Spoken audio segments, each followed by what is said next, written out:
Learn to talk about, like, learn to give your elevator pitch to potential investors, to potential, like, to the press, to whoever it is that you're talking to. Learn to talk about whatever your app is in a couple of, like, really, really concise ways. What does it do? Why is it valuable? How much does it cost? Like, just, you know, it doesn't have to be the whole big vision of what you're trying to do. Like, that's the thing that motivates you. That's not necessarily the thing that motivates the people that are going to be buying your app.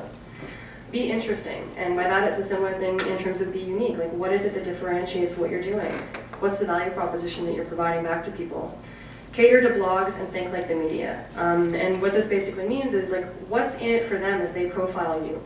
What are they getting out of it? Are they going to get blog hits? Are they going to get, you know, are they going to get people that are calling their PR agencies? It's basically using a bit of empathy and trying to figure out what it is that they want from promoting your app.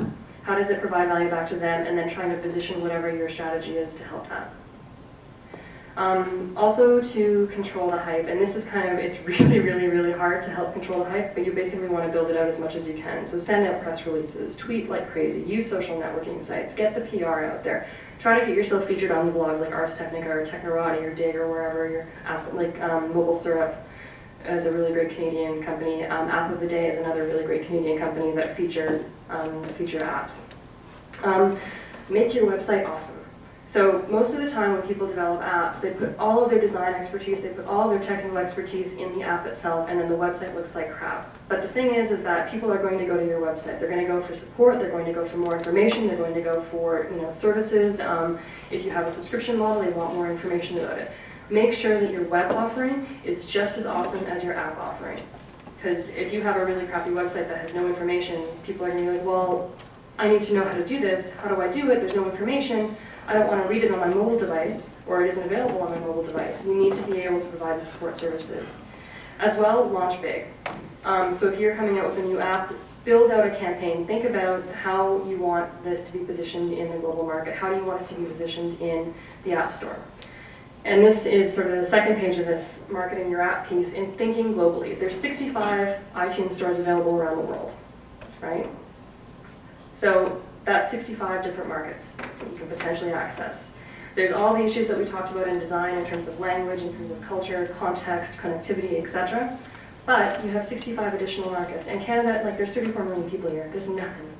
So we have to go outside of that. Most people go to the US, but Europe is a huge market, South America, Asia, etc. As well, if you're trying to, you know, figure out how to get people engaged with it, create a lighter demo version. Angry Birds is a lighter demo version. Most, like Hipstamatic, which is a little camera application that provides really funky sort of retro treatments to all your photographs, have a lighter demo version. This is a great way to provide a limited layer of services to get people interested in what you're doing, and then have them pay the $5 or $6 or whatever it's going to be that will actually buy your app. Another option is to just go free entirely.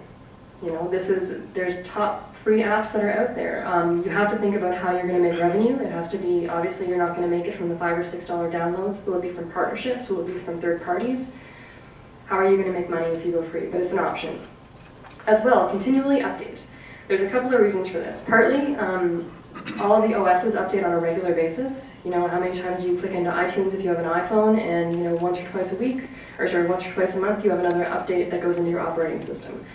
If you continually update, this also ensures that you're still providing sort of like the most current capability based on the operating system. But it also means that if you continually update, it's also in front of mind when people go to update their apps.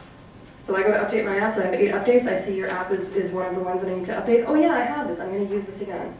It's a way to also, you know, kind of draw eyeballs to a certain degree.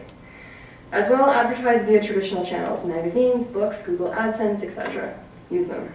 And try to get featured in the app stores.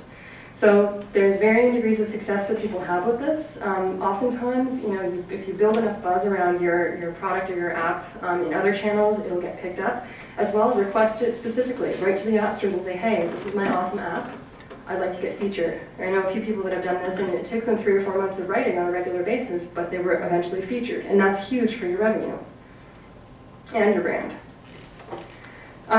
So again, looking at the sort of 4 major categories for app success, and this sort of encapsulates what we've just talked about, but you want to inform your audience of what it is that you're doing. How are you doing this? What are the advertising channels that you're using? What are the sort of proprietary channels, either your app itself or your website? What's your PR like? Always have really good customer service as well. I don't think that was up there, but customer service is integral for success. If people have problems, they don't want to send an email and have it go off into the ether. There's a few folks that I know that run companies that try to do 24-hour service, and it's like a 3-person startup, so they're always answering emails, but it helps in terms of retaining customers and creating new ones. As well as transact. Think about how how the engagement or the transaction with the customer is going to affect future revenues, right? Think about each, you have your vertical, you have your app that's out there. Think about how to build the transactions. How do you,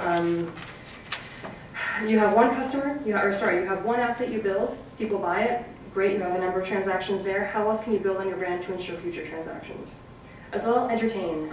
It's the thing with where the Apple iPhone is sort of blowing everybody out of the market is the fact that they now make using mobile technology a pleasurable experience. How do you entertain and keep people engaged and keep them wanting to come back? And as well, how do you build success?